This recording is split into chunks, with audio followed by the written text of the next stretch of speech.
All right, well, Canada's budget watchdog says the Liberal government's emission reduction target will be tough to hit. In April, Prime Minister Justin Trudeau promised to cut greenhouse gas emissions by nearly half by the year 2030. So how far off the mark are we? Yves Giroux is the Parliamentary Budget Officer. Yves Giroux, welcome back to the show. Thank you very much. Let's start with just an overall assessment of the government's current plan. Based on your analysis, will Canada meet its emission targets?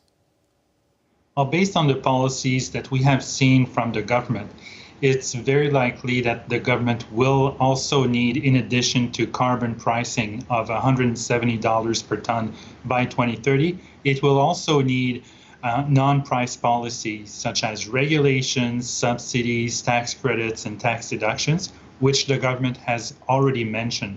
And these together, taken together, will probably be sufficient to meet the targets that were announced in Budget 2021. What we have not assessed is whether Canada will need, or what will be needed to go further than that, as per the Prime Minister's commitment with President Biden to have further reductions of between 30 and 66 megatons of carbon, the commitment that was made after Budget 2021. Okay, so they're on their way to hitting what they've announced in Budget 2021. You just need to see what these policies specifically would be. I know you gave a top-line summary of what they might be. Can you walk us through some more of the specifics of what, for example, a policy could be that could help the government meet its target? So the government has already introduced a $50 per ton carbon levy.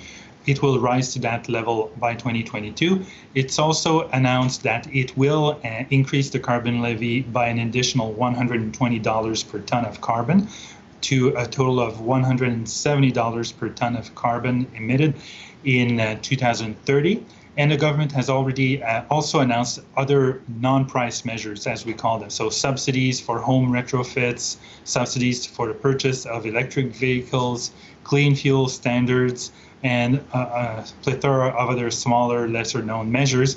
And we estimate that these will have cost in the best-case scenario where all these non-price measures are implemented as efficiently as possible. These will have a cost of about $91 per ton in and of themselves, because the fuel standards, for example, they impose a cost on refiners, which is then passed on to consumers. So that was the main purpose of the report, as well as estimating the economic impact of these measures. Your report, though, you also, for instance, estimates that to help the government meet its new goal, around half of new vehicle sales in Canada, starting as early as next year, would need to be powered by zero-emission technology. I don't know if we're going to get to 50-50 electric cars by next year. I mean, how feasible is that given the timeline that you've laid out here? Well, that was just an example to demonstrate the additional effort that will be required if we were to meet the additional commitments that the Prime Minister made with President Biden later in April after the budget. So as you pick the low-hanging fruit, for example, you start on the path to reducing greenhouse gas emissions, you do what is easier to do in order to reduce greenhouse gas emissions. But the further you make commitments, so it becomes harder and more difficult to reduce greenhouse gas emissions when you've already reduced them by 40 or 35%. And that was in that spirit that we gave a couple of examples in the report as to what would be required to achieve an additional 30 to 66 million tons of CO2 reductions as per the Prime Minister's commitment when he met with President Biden. So half of electric vehicles, or half of all new vehicles being electric every year from next year onwards is one example. Another example was the use of small modular nuclear reactors in the oil sands sector, which is not necessarily realistic to think that this will happen over the next few years because of the fears with respect to that technology and their costs. But these were given just as examples of what would need to be done to get there. Right, just to illustrate the size and scale of the effort that would be required to meet those points. You know, when the government talks about this and the need to do this, I mean, there is the existential threat that the government talks about with climate change, but they also talk about this transitional period as a period of great economic opportunity. When you look at what it would take to hit the 2030 target, what do you assess the economic impact of all of this to be?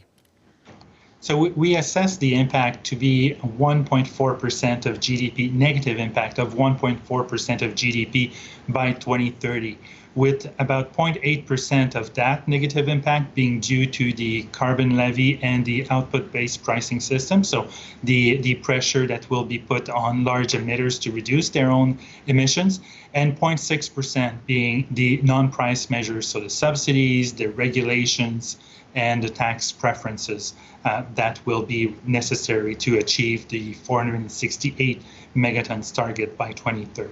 And does that analysis include any of the potential spin-offs of the transition towards creating new technology, growth in the electric vehicle sector, for example, and sort of the economic activity that sort of technological transformation brings to an economy? It does not, and that's a good point, because we'd have to rely on heroic assumptions regarding the potential spin-off of these measures. So we have included some positive impacts, for example, on the electricity sector, which we know will have to transition from fossil fuels to non-carbon emitting sources of power generation and renewables. But when it comes to new technologies, entirely new technologies, it's very difficult to determine the economic impacts, positive economic impacts of these, because it depends first if they're developed and made in Canada or abroad. So if they're imported, they don't have the same positive impacts as if they're made domestically. So it's possible that there will be positive impacts, but they're very difficult to quantify because of some of these technologies have been talked about and promised for a while, but haven't seen the light of day yet, at least not from an economically viable perspective. Okay, Yves Giroux, thank you so much for your time. My pleasure. Hi, I'm Vashi Capellos, host of Power in Politics. See more of our show by subscribing to the CBC News channel or click the link for another video.